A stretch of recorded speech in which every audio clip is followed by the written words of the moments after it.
آپ دیکھ رہے ہیں مسائل کا حل چینل۔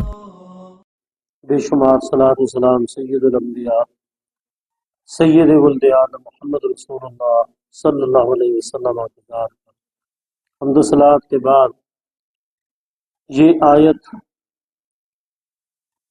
اس عظیم سورت کا حصہ ہے جس کے بغیر اللہ تعالی کسی نمازی کی نماز کو قبول نہیں کرتا جب تک وہ اس سورہ مبارکہ کو نہ پڑھے، چاہے وہ امام ہے، چاہے مقتدی ہے، چاہے نماز سری ہے، چاہے نماز جہری ہے، چاہے نماز فرض ہے، چاہے نماز نفل ہے، چاہے جمعہ کی نماز ہے، عیدین کی نماز ہے، استسقاء کی نماز ہے یا نماز جنازہ ہے، جب تک کوئی شخص اس سورہ مبارکہ کو نہیں پڑھتا اس کی نماز اللہ تعالی قبول نہیں کرتا۔ جیسا کہ رسول اکرم صلی اللہ علیہ وسلم کا صحابی عبادہ بن صامت رضی اللہ تعالیٰ عنہ بیان کرتے ہیں، نبی صلی اللہ علیہ وسلم نے فرمایا لا صلاۃ لمن لم یقرأ بفاتحۃ الکتاب،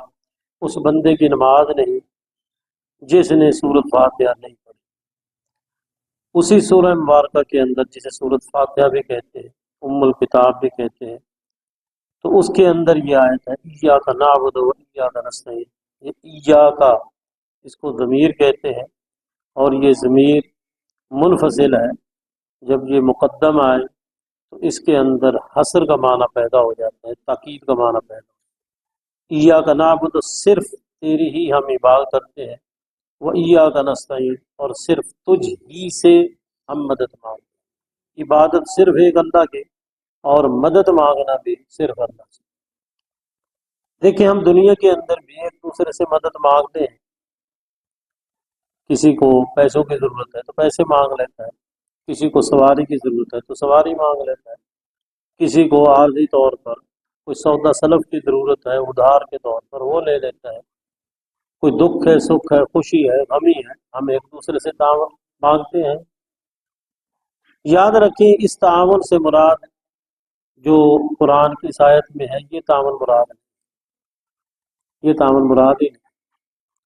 اس تعاون سے مراد ہے کبھی ہم یوں نہیں کہتے کہ اللہ تعالی ہمیں بس ابھی پیسے دے دیں، جس طرح ہم کسی کے پاس جا کے کہتے ہیں کہ پیسے دے دو، ایسے ہم پیسے نہیں مانگتے۔ اس مدد سے مراد ہے کہ دنیا کے اندر ہم جس سے بھی کوئی مدد مانگتے ہیں تو وہ اسباب کے تحت مدد مانگتے ہیں۔ ایک آدمی کے پاس موٹر سائیکل ہے تو آپ موٹر سائیکل مانگیں، اگر اس کے پاس موٹر سائیکل نہیں ہے اور آپ اسے مانگنے جائیں کہ مجھے موٹر سائیکل چاہیے، وہ کہے گا بھائی میرے پاس تو موٹر سائیکل ہے ہی نہیں۔ ایک آدمی کے پاس پیسے ہیں تو آپ پیسے مانگیں گے، اگر اس کے پاس پیسے نہیں اور آپ کو بھی پتہ ہے اور آپ اسے مانگنے جائیں تو کہے گا بھائی میرے پاس تو ہے ہی نہیں۔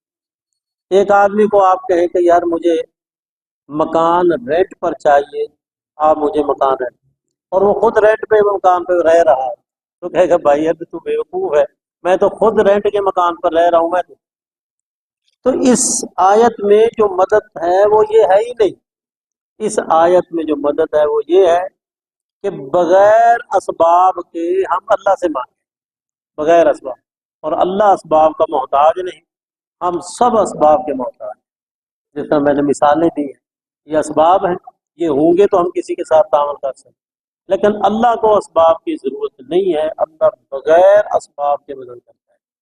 تو اللہ سے جو ہم نے مدد مانگنی ہے اس کا طریقہ کار کیا ہے؟ اس کا طریقہ اللہ پاک نے بتلایا ہے، یا ایھا الذین آمنوا، اے ایمان والو، استعینوا، مدد مانگو، کس سے؟ انسانوں سے نہیں، اللہ سے مدد مانگو۔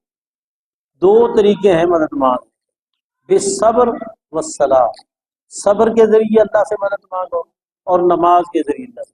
کیا معنی؟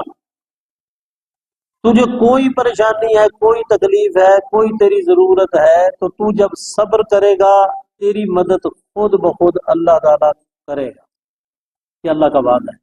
دوسرا یہ ہے کہ جب تو نماز پڑھے گا اللہ کا یہ وعدہ ہے کہ اللہ تیری مدد کرے گا۔ اس کا معنی یہ ہے کہ ہم صبر کریں ہمارا مسئلہ حل ہوگا، ہم نماز پڑھیں ہمارا مسئلہ حل ہوگا۔